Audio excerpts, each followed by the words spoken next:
The idea of human rights is that each one of us, no matter who we are or where we are born, is entitled to the same basic rights and freedoms.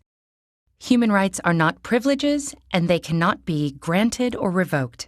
They are inalienable and universal. That may sound straightforward enough, but it gets incredibly complicated as soon as anyone tries to put the idea into practice. What exactly are the basic human rights? Who gets to pick them? Who enforces them, and how? The history behind the concept of human rights is a long one. Throughout the centuries and across societies, religions, and cultures, we have struggled with defining notions of rightfulness, justice, and rights. But one of the most modern affirmations of universal human rights emerged from the ruins of World War II with the creation of the United Nations. The treaty that established the UN gives as one of its purposes to reaffirm faith in fundamental human rights. And with the same spirit, in 1948, the UN General Assembly adopted the Universal Declaration of Human Rights. This document, written by an international committee chaired by Eleanor Roosevelt, lays the basis for modern international human rights law. The Declaration is based on the principle that all human beings are born free and equal in dignity and rights.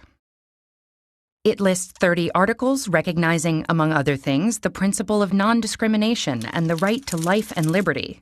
It refers to negative freedoms, like the freedom from torture or slavery, as well as positive freedoms, such as the freedom of movement and residence.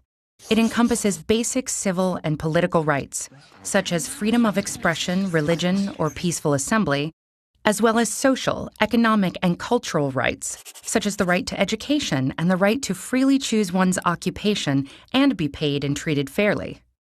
The Declaration takes no sides as to which rights are more important, insisting on their universality, indivisibility, and interdependence. And in the past decades, international human rights law has grown, deepening and expanding our understanding of what human rights are and how to better protect them. So if these principles are so well developed, then why are human rights abused and ignored time and time again all over the world? The problem, in general, is that it is not at all easy to universally enforce these rights or to punish transgressors. The UDHR itself, despite being highly authoritative and respected, is a declaration, not a hard law. So when individual countries violate it, the mechanisms to address those violations are weak.